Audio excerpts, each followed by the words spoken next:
Hello and welcome to North Lanarkshire Live. It's Lockdown Live. It's day 311 of lockdown. What's been happening today? Well, yesterday Craig Murray, the former ambassador for the UK, dropped some explosive evidence to do with the Salmon Inquiry. That's been doing the rounds on the internet. Nicola Sturgeon made an off-the-cuff announcement on the internet about transphobia. And of course, just to round off the day, Boris Johnson came up for a jolly up to Scotland. So what else could happen today? Who knows? Well, I'll tell you what could happen. We could talk to the leader of UKIP in Scotland, and that's Donald MacKay. Hello, Donald.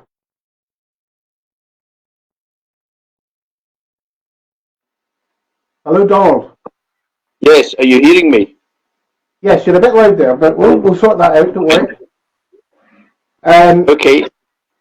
So you are the leader of UKIP in Scotland, yes? Yes. So what is UKIP Scotland?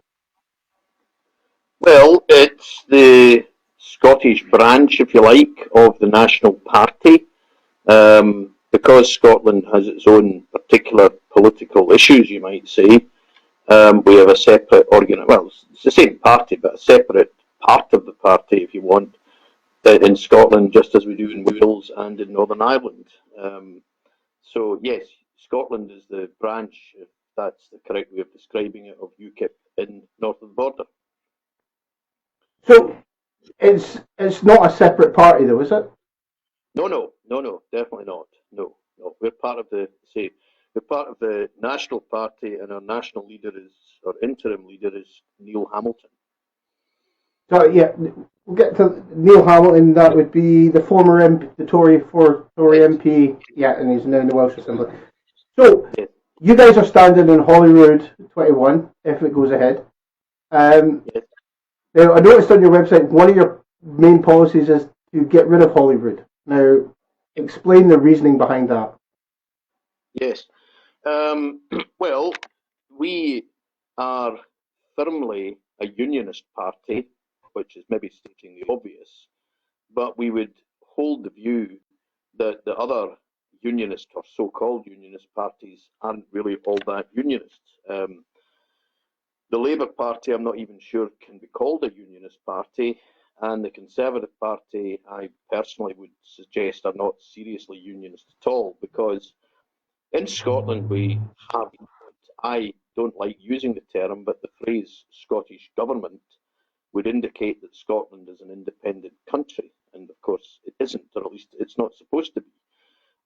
But it behaves as if it is. Well, those of us who are not of the view that Scotland should be an independent country believe that Scotland should be an integral part of the United Kingdom.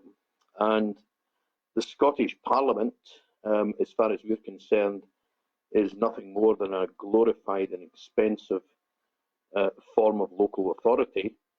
And we don't think it's necessary. We would be advocating a return to the pre-1999 situation where Scotland had its own Scottish office, which it still has, I know, but a more powerful version of it within the British government.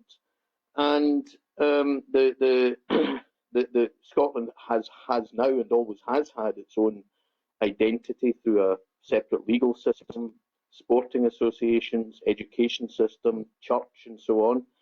So Scotland has its own identity, but it's still, as far as we're concerned, a part of the United Kingdom and should be a part of the United Kingdom. And the Scottish Parliament is, as I say, really being used as a vehicle for those who want to make Scotland a separate country. As I say, they even use the phrase Scottish government, and they make or attempt to make policy, constantly complaining they don't have enough powers. And I think there's a place in the Scottish political spectrum for a party that says enough is enough.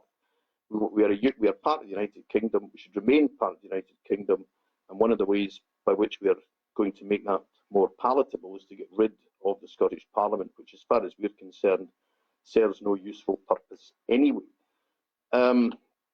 We, as in UKIP Scotland, commissioned our own poll through Survation about a year ago and discovered that 1 person in 6 wanted to get rid of the Scottish Parliament.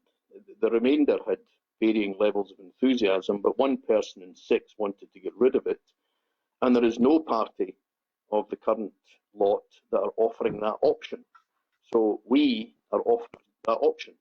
Now, if you were successful and managed to get Holyrood removed as a parliament and kill devolution dead, would you honour Margaret Thatcher's statement that she made to the SNP that if they really wanted independence, all they had to do was send a majority of MPs down to Westminster?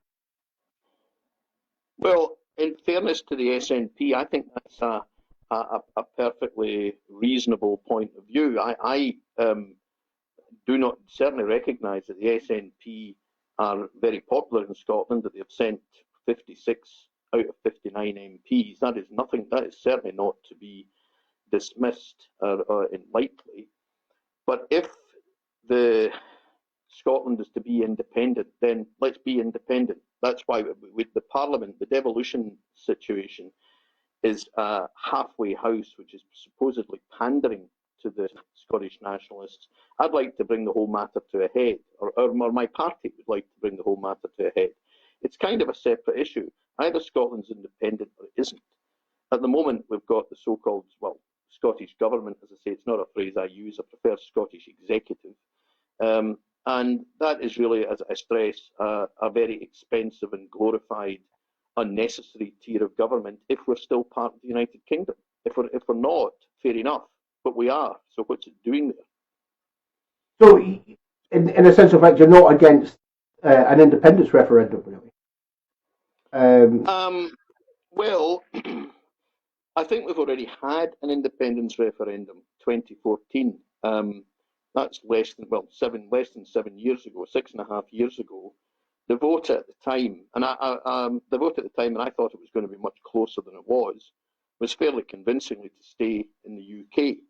If you're going to have another independence referendum, are you going to have another one again and another one again? Is it going to be a never-ending thing? Or are we only going to accept the next independence referendum if it goes the right way from the SNP's point of view, but we'll ignore the one we had in 2014? And will we have another one in 2028 or whatever? I would like the matter properly resolved. I readily accept there's a strong case for Scottish independence, and if that's what the people of Scotland really honestly want, that's what they should have. But if we're not going to have it, if you have an Indie Ref 2 and it is lost, as in it's the Unionists win, then the whole that's the matter finished, never to be discussed again. And certainly no rabbiting on about Devo Max and things of that sort. By the same token, then, would you say that we should not change Westminster's first past the post voting system? Well, I would regard that as a separate issue. Well, we had a referendum on that. It was decided decisively. Yeah. The public has shown no appetite to change it. Yes. Sorry, I misunderstood the question. Yeah. So. If you mean the issue, can issues be readdressed? Then that is unquestionably the case. I'm not disputing that it'd be silly to deny that there is a voice for Scottish independence. I suspect it's exaggerated because people like me genuinely thought that we would lose, from a unionist point of view, the 2014 referendum. I was genuinely surprised that we didn't. A lot of that is because the silent majority are silent. That's the problem. The unionists aren't shouting loudly enough. The nationalists most certainly are. And I would certainly like, by one means or another, to bring the matter well and truly to a head. But either way, devolution is a nonsense. And our party is committed both in Wales, Scotland, and Northern Ireland, where it's a separate, slightly different issue. But the principle is the same. We don't want devolved assemblies. So I was going to come on to that. So you obviously want to get rid of them in Wales. So I take it that Neil Hamilton, who is in the Welsh Assembly, is pushing that agenda forward there. But Northern Ireland, would you be looking to get rid of the Northern Ireland Assembly as well? Well, yes, I think it's doing a fairly good job of getting rid of itself, because for about a year it wasn't even sitting, but these people are picking up the salary. So yes, I would be completely committed. Well, we as a party are committed to getting rid of Stormont, yes. So there's also, during the COVID pandemic, there has been a splintering of the four nations within the United Kingdom, because obviously they have devolved assemblies, And some would argue that the fact that we've had devolved assemblies means that we haven't been ridden roughshod by what's been happening down south with their attitude and head force for herd immunity. And Northern Ireland's been able to take a different tact as well. They've more been taking their lead from the Republic of Ireland rather than taking it from Westminster. So the fact that we do have devolved governments in that sense has made sense. So if you're talking about removing devolution, would you be removing the NHS devolution, bringing that all back into one? Would that mean that the police force and Scots law, would Scots law be killed? Oh, of course, but that's not. I don't see any. Well, the police is a separate subject. That's it. Police Scotland is a joke. It should go back to what it was when you had separate police forces for separate parts of Scotland. The NHS would operate the same way it operated before devolution took place. It would be. I'm not saying there wouldn't be separate structures in Scotland. If that, I can't, to be honest, be certain exactly how it was organised pre-1999. But the NHS was and is a national health service and should stay that way. Nobody's arguing with that. But it's the fact, why have we got a parliament? Why have we got a very expensive parliament? Why have we got, frankly, second-rate politicians within the parliament? And it serves no purpose. I actually, and this is part of the reason, one of the reasons, I personally, maybe I'm mixing the wrong crowd, I've never met anybody who likes the parliament. You get polls that show how popular it is, or how popular it is for some people, but the man in the street has a complete disconnect from it. And there has to be, and that's where we come from. We are simply saying there is none of the mainstream parties wanting rid of it.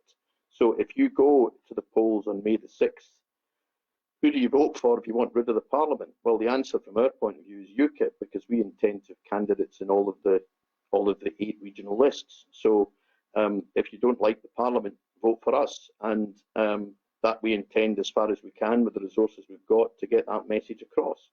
I realise if people don't agree with that, they clearly won't vote for us. I understand that, but there's the whole political debate seems to be either Scotland's part of the UK with Devo Max, or Scotland's independent. What about Scotland's part of the UK with no Devo at all?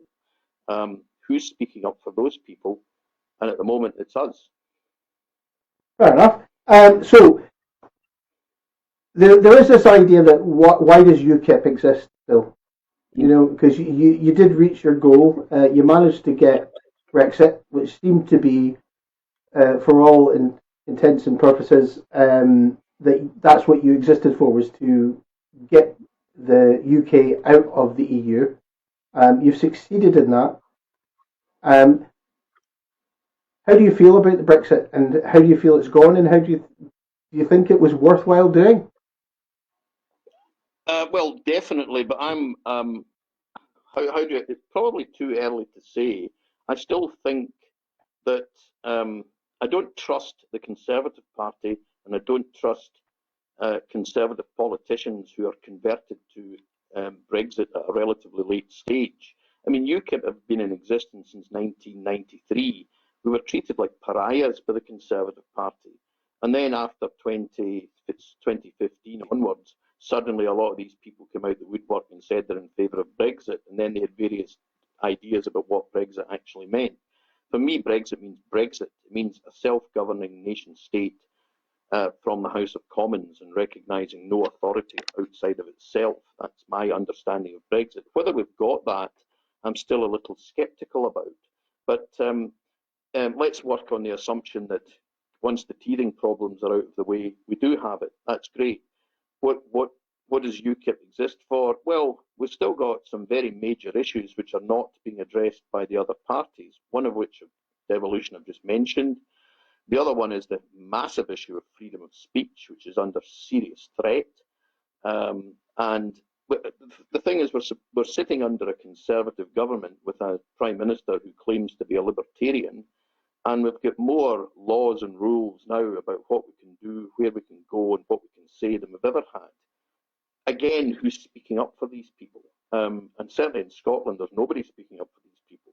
In England, there are a few renegade MPs coming out with various comments that are protesting against this. But freedom of speech is vital, and it's not. increasingly we find ourselves, and the Scottish Parliament is currently legislating to make it illegal for people to express opinions. That really disturbs me. I thought that's what whatever else we were a liberal state, and I have my reservations about that. So UKIP are firmly on the basis of freedom of speech as an issue that cannot be overlooked. And again, nobody's speaking out of this that I'm aware of. Now, we're now at the stage now, though, as well. You've lost Nigel Farage. Nigel Farage has stepped away from the party. He's off palling about with Donald Trump in America. Has UKIP changed? Because there is this. There's always been the label of it's a haven for the BNP. It's where the BNP went. It's a racist party. And then, of course, you've got the whole Tommy Robinson being appointed as an advisor. And now, I mean, you've just got Katie Hopkins joining the party. I mean, how do you deal with that when you've got some sort of very volatile people being brought into your party? Well, indeed. Has the party changed? Well, unfortunately, UKIP, I suppose, has always attracted people who have a habit of speaking their off message, if you like. And the party, without any doubt, has faced various internal disputes, to put it politely, over the last 2 or 3 years. But we are a party that believes firmly in parliamentary democracy. We hope to have, not that this is an issue, but we have several active members who come from what you might call the ethnic minorities, who wouldn't have anything to do with us if some of these allegations were true. And the fact of the matter is that we are a patriotic party, but a patriotic party that operates within the law. We do not allow ex-BNP, National Front, Britain First, people like that are not allowed to join UKIP. And if by some chance, which I'm not aware of recently this happening, somebody sneaks through the net, they'd be expelled. So, you know, there's no doubt that every political party will have in its fringes people who are trying to change it. But I think that at the moment, well, I believe that the party is being led by sensible people with sensible policies who are offering a voice to those, well, I would call them the silent majority, who are all too often silent and are not speaking up when they should speak up. And that's why we're there. We're there as a vote. You can call it a protest vote if you like. I don't see any issue with that. But basically the mainstream parties, both in the UK and in Scotland, are really all saying the same thing. They may be putting various different emphasis on it, but they're all saying the same thing. The Conservative Party is a complete disgrace and isn't remotely resemble a Conservative Party at all. So if you happen to be a libertarian, if you happen to be someone who thinks that small businesses should operate in as positive an environment as possible, if you believe, as I say, in freedom of speech and the liberty of the individual, where do you go? You certainly can't go to any of the mainstream parties. You certainly can't go to the SNP. They've long departed from. See, it's kind of strange that you say libertarian and freedom of speech and individuals should have their own rights to do what they want to do. But then on your very website, you've got the statement, "We reject multiculturalism, the doctrine whereby different ethnic and religious groups are encouraged to maintain all aspects of their cultures, instead of integrating into our majority culture, even if some of their values and customs conflict with the British ones." Now, that's a very inflammatory statement that says you must conform with us or you will not be accepted. Well, surely that statement is to be understood that we are to all operate within the rule of law. I mean, what's wrong with that? We don't believe or think that if anybody wants to promote a particular religion or a particular political philosophy, they should be free to do so. There shouldn't be any reason. I'm not concerned too much about what you might call the libertarians. I don't have. I would describe myself as one of those. The threats are coming from the other side of the political spectrum, who are telling us that if we say this or if we say that, then we're potentially breaking the law. We've got the police involved in this. We hear the phrase from the First Minister, which is such and such a thought has no place in modern Scotland. So we now have politicians telling us what to think. As far as I'm concerned, a man can talk nonsense if he wants to without any fear of the law. Everybody should be able to express a robust opinion, and the only law he or she should be concerned about is the laws relating to slander and libel. You shouldn't break the criminal law for expressing an opinion, however idiotic that opinion might be. And we're building this whole business that we're all delicate rosebuds and nobody can say anything because it might offend. Well, I have no problem being offended, none at all. If that allows people to freely speak their mind, they will no doubt do so, and then there will be say things that I don't like, don't agree with. I don't think it should be criminal, and I'm worried that we're going down that. More to the point, my party is worried by people going down that road, and folk like Katie Hopkins represent that whole spectrum of opinion, that we should be free to say what we think, and even to be fair, Katie Hopkins is great for freedom of speech, and it's great to have opinion. But as soon as you've got a person that has power, if Katie Hopkins was one of your candidates and was standing and got to some level of power, and she wanted to enforce this idea of putting gunboats in the Mediterranean and shooting refugee boats, and just treating people like cockroaches, as she called them, and calling people feral. If that was a person that was in charge of foreign policy, that's a scary place to have someone in that has that viewpoint, that human beings running from a war zone are feral and cockroaches and not actual human beings. That's where I'm getting to in terms of that statement of multiculturalism and saying we want to kill off multiculturalism. I've always felt that I'm an immigrant. I've been an immigrant. I've lived in Canada and I've lived in Scotland. Canada's full of immigration, and it's a mixing pot. I went to school with people that were Vietnamese, Filipino, things like that. And it was fantastic and we were all encouraged to identify with our own cultures. No one was told to come in and say you were Canadian. You lived in Canada, but you were Scottish, or you lived in Canada, but you were Polish. You lived in Canada, but you were Filipino, Vietnamese, and that's the way it was. And that was a multicultural society. So I don't see how this statement of you want to get rid of that, and we'll move on, but in terms of what would you say is British values? What are British values? Well, I'm not sure it makes any difference. I think for British values, that my concern is that the rule of law is upheld, that everybody is treated equally under the law, and the law does not intrude any more than is necessary into the lives of the individual. You can order what you like, but on the menu, but you pay the bill. You can think what you like, you can follow any religion you like, you can follow any political belief you like, but don't break the law. The law is passed by a parliamentary procedure which people can protest against and people can vote against. But what we're getting is the police, for example, in Scotland, who are not even elected by anybody, have no problem saying that this is correct and that's correct, and you can think like this and you can think like that, even to the point where bad manners and ill manners should never be against the law. That's my point. I'm not saying I approve of football supporters hurling abuse at one another. I don't.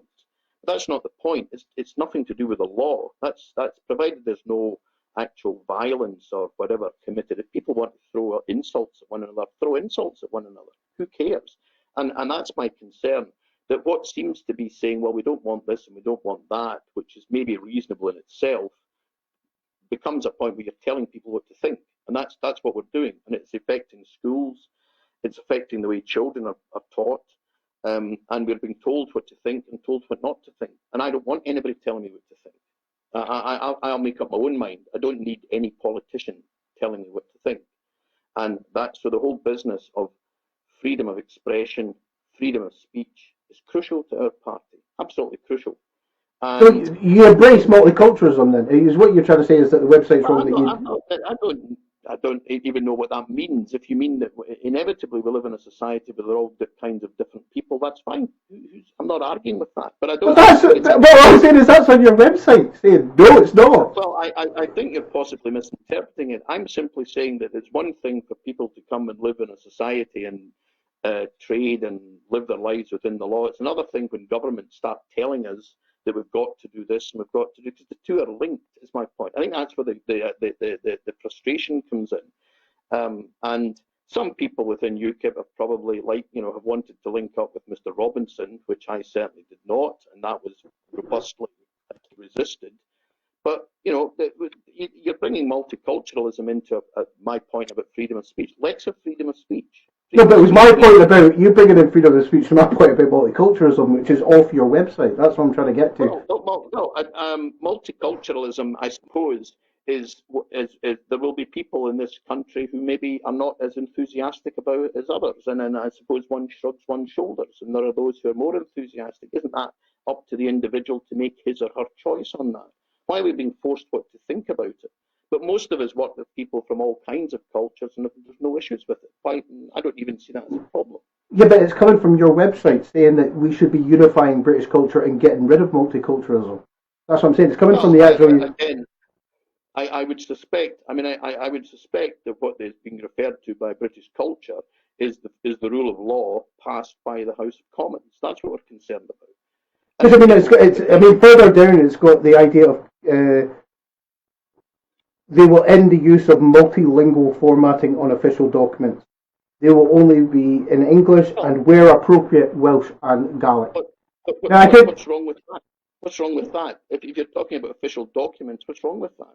Now, when you're talking about Scotland, I can slightly understand that because Gaelic is a dead language that is being brought back as part of our culture.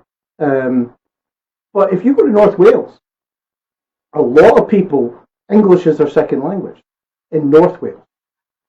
Having worked down in North Wales, a lot of people struggle with their English comparatively to their Welsh. So you're effectively taking apart Britain and destroying their language and saying, right, well, you have to learn English if you want to be part of our society. Even though they're part of the UK, they speak Welsh, they learn English as well, but predominantly they speak Welsh. Now, again, going back to Canada, it's a Canada problem where if you go to Montreal and speak English, you'll find that a lot of the people in Montreal are native French speakers and struggle with English. That's not seen as an issue. What's that got to do with government? If people want to speak Welsh, speak Welsh. And I have a Highland background. My parents were Gaelic speakers. If the Gaelic language is dying, and I'm not sure everybody would agree with that, but if you're right, and I'm not quarrelling with that. I'm not saying it's dying, I'm saying it was dead and it's being brought back. Right. Yeah, well, who's bringing it back? You're saying it's government that brings it back. I'm saying if people want to speak Gaelic, speak Gaelic. Nobody's arguing with that. But eventually, the real reasons why Gaelic is perhaps diminishing as a language has really got nothing to do with any policies. It's the fact that people are choosing not to speak Gaelic because it's in professions and so on, you speak English. But I'm simply, again, I think this is the whole point. We're starting to get politicization of education and the things you're talking about. If people want to speak speak Welsh, speak Gaelic, speak whatever language they want, carry on. Who's stopping them? But why is government getting involved? It's nothing to do with government. That's the point. But there are areas of Wales where people predominantly speak Welsh and English. Welsh.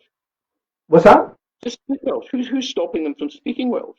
Well, you want to put official documents only in English, which means they have to go to the effort of reading stuff in English, maybe not their first language. So imagine if we put everything in Gaelic, and someone that was English would have to learn Gaelic to learn, even though they know enough to go to the shops. And I honestly don't take that as a serious point. I do not think it's an unreasonable expectation that people who live in the United Kingdom can learn to speak English or do speak English. I mean, I know there are, as we've said, the Gaelics and the Welshes and Manxes and so on, and that's fine. And if local authorities take it upon themselves to produce documents in in the minor languages, well, who's arguing with that?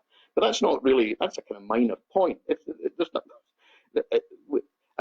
multicultural system is always the thing that everybody wants to go at. Our fundamental point is that we believe in the freedom of speech for people to express any point of view they want. And if that becomes, in some sense, criminalised, then that's what we're against. That's what we're completely opposed to that.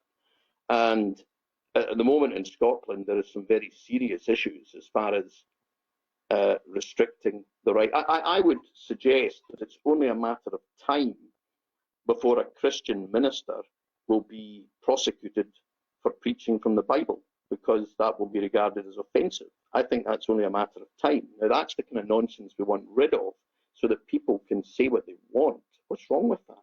And if you say something libelous, say that somebody robbed a bank or something like that, then you can be. Where's your grounds for believing that about someone being? Sorry. Where's your grounds for your thought process for thinking that's where we're headed? Well, there is a gentleman in Northern Ireland who's already been prosecuted on that basis. It hasn't, as far as I know, happened in Scotland as yet, but it is only a matter of time. I mean, a lot of people don't like some of the teachings of the Bible. I'm not here to talk about that, but I'm saying some people don't like it. So it's not that difficult to imagine a situation where somebody who's preaching from it ends up being prosecuted. There's no question about that. It's already happened to a gentleman in Northern Ireland who eventually backed down because he was simply preaching. There are examples of street preachers getting stopped by the police. Not that that's not something that I do, but the fact of the matter is we should be able to say what we want. You go to Speaker's Corner in London these days, and it's a pale shadow of what it used to be, because I think people are increasingly afraid of speaking their mind. And it used to be a great place to go, and you held all kinds of nonsense. But now I'm firmly of this: no restrictions on freedom of speech. And the party that are doing that are the SNP and the so-called Justice Secretary, who's trying to limit what people say. I'm 100% against that.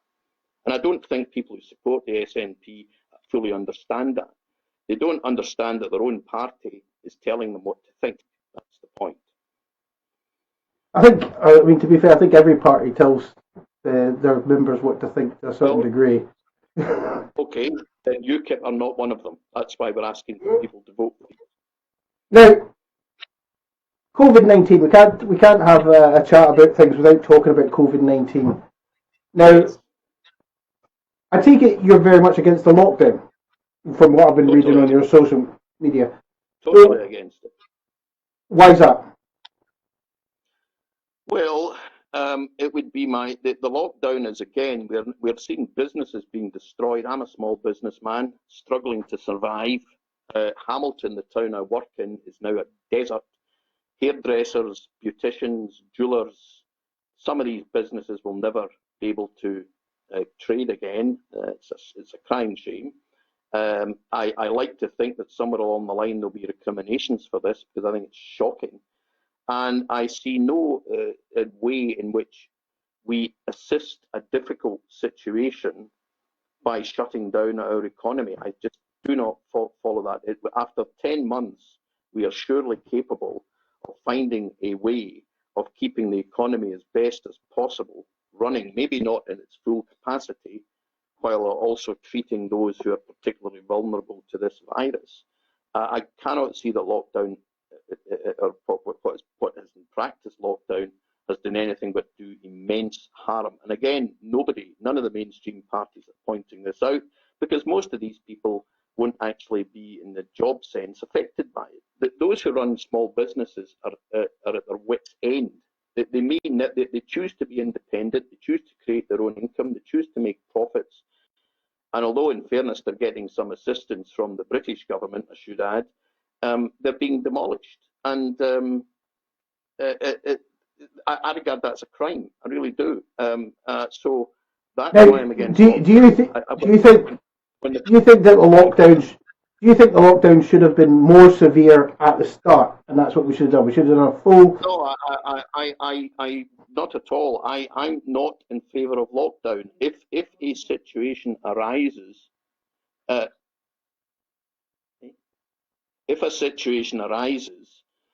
such as where we have to look very carefully at who are the most vulnerable members of society, and we should certainly do that, I remain unpersuaded that lockdown is in any way an answer to that, shutting down people's businesses. After all, if you walk into the supermarkets, there's people working in that environment. Are they not vulnerable? But these are regarded as essential industries. So I'm arguing that lockdown is excessive, and I don't remain totally unpersuaded that a proper way to deal with this issue, this pandemic, is to shut the whole economy down. 10 months later, the damage of this will last for possibly a generation. And now, there's been an argument. There is an argument, though, that the reason that there's been so much damage and lockdown has dragged on so long is because it was a half-hearted lockdown. Compare it to New Zealand's lockdown, and now New Zealand are having, outdoor events where up to 20,000 people can meet outdoors because They're virus free, and they have a system in place for people coming in and out to the country with quarantines and hotels and things like that. But they were in lockdown for a very short period of time. But it was an extreme lockdown. Nothing came in or out, and everything was locked down, and they sorted it and they got it done. What we've done is we'll lock down a bit. We'll lock down here. We'll do tiers. We'll have the royal family travel the whole country, and we'll still have planes coming in and out of the country. So we didn't have a lockdown. And as you said, we had key workers going about and doing stuff, whereas New Zealand went much more hardcore and said, no, we're having a lockdown. A lockdown is a lockdown. Well, maybe the question therefore is the lockdown, however intense it is, actually doing any good? I mean, that to me is by no means apparent. But New Zealand is fine now. I mean, you can't disagree that New Zealand is the gold standard for how you deal with a pandemic now. Is you look at New Zealand and say that's how you do it. Least economic disturbance and back on their feet and going strong. Well, and are we absolutely certain that there'll be no possible recurrence of that in New Zealand? I don't know the answer to that. I'm not a virologist or a doctor. I mean, we have had pandemics in the past. We had one in 1968, which was within my lifetime. I was a child. The flu epidemic of 1968. I'm not saying it was on the same scale, but it certainly was a pandemic. And I don't remember as an 8-year-old my dad not going to his work or anything like that. I mean, like I went to school, life carried on as normal. I'm well aware that these matters require very delicate and careful judgment, and human lives are at stake, and of course that's the priority. But I remain unpersuaded that it's any solution at all to shut down small businesses and basically, in some cases, destroy them. I think that's a tragedy. And as I say, you can walk through any of our local towns. Hamilton's the one I work in. It's walking through it tonight on my way home. The place is like a morgue. I mean, that can't possibly be a good thing. But I accept that there might be sensible precautions to be taken while allowing, as far as possible, the economy to at least in part operate. I think to shut the whole thing down is causing additional stress and problems in addition to the health issues. Absolutely. I mean, we all want the pandemic to be dealt with. I assume nobody's arguing otherwise, but I'm fairly persuaded in my own mind that the lockdown is not the answer. That's all I'm saying. Whether we regulate more carefully, as I say, the more vulnerable members of the community, absolutely. People in care homes and so on should have been, I suspect, dealt with much or given a greater consideration than they were right at the very beginning. But whether that means that the entire population has to go into lockdown, I remain unpersuaded of that, is really what I'm saying. And I think that whatever happens in the future, there'll be a lot of businesses that are gone, they'll never come back. And I don't regard that as anything other than a tragedy. Now, May 2021, how many MSPs will you be standing? Well, no, that's a bit presumptuous that there'll be MSPs, but how many candidates will you be standing in the constituency? Well, the constituencies is more difficult for us. Our intention is to field to field candidates in each of the 8 regions. So there will be each of the 8 the regional list will have a full slate of UKIP candidates. We may field a candidate in up to about half a dozen first past the post constituencies, possibly one in each region, but it'll be no more than that. So we're primarily focusing on the regional lists, or the regional list, I should say, the regional lists, the 8 regional lists, with possibly some candidates in each of the constituencies. Sorry, I beg your pardon, in about half a dozen of the 73 first past the post constituencies. That's the plan. Now, traditionally, UKIP has not done very well at Holyrood. Yes. Are you hopeful this year? Yeah. I think the media detest UKIP, so they'll present us in a very negative light. On the other hand, nobody's going to be able to do much in the way of campaigning, I wouldn't have thought. It's really a question of trying to present to the population our view. We only need something like 6% of the vote in a regional list to get an MSP elected. That's actually a tall order, but it's possible, because there are certainly if people who don't like this, who want rid of the Scottish Parliament, are aware that we're standing, and we get even a third of those people voting for us, then we'll have at least one MSP. But it's a tall order because the media detest us. We are treated like pariahs. In fairness, we're not the only ones. Some of the other smaller parties are treated in the same way. So we have to try and get our message across with the very limited resources that we have. And that isn't easy. Hopeful, well, I'm not really thinking about it. As a matter of principle, we put candidates up because we've got something to say which the other parties don't have.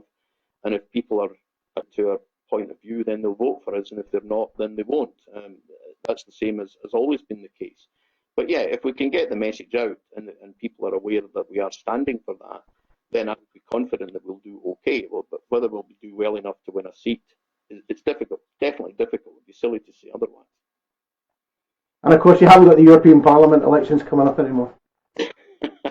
Well, that was the yes, that used to be the ones where we could shine, but we've kind of, that was always our intention, to get rid of our involvement in the European Parliament. I mean, at the end of the day, we had the European Parliament, the Westminster Parliament, the Scottish Parliament, and local authorities. That's 4 tiers of government. That's completely unnecessary. Now we're down to 3, and UKIP would like it to go down to 2. You missed out the Lords. You missed out the House of Lords. You missed out the House of Lords. Well, yeah, okay, that's fair enough. But I guess what I'm not. The House of Lords is, yes, undoubtedly that's a matter for itself. But I work on the basis that governments rarely solve problems. They're very good at creating them. So I'm a minimalist government. Let people run their own lives with a minimum of interference from the state. That is our position. Well, it's very nice to talk to you, Donald. We're going to wrap it up there. Yeah, sure. So that was Donald MacKay from the UKIP Scotland party. They'll be standing in the 2021 Holyrood elections. If you watched this and you went, hey, I'm standing in the 21 elections, I want to talk to someone. Well, do you know what? Just get in touch with the page and we'll get you on and have a chat. We're willing to talk to all the political parties in Britain. We've been messaging everyone from the electoral register, which is why we had on the Scottish Family Party and we had the Freedom and Democracy Party on as well. Hopefully we've got some more parties coming up. We'd love to have a tapestry of the political views across the spectrum of the Scottish political forum and hear from everyone. We've had quite a few now that have been pro-union and obviously against Holyrood. So it'd be great to hear from some of the pro-independence voices again. But until next week, I will say good night.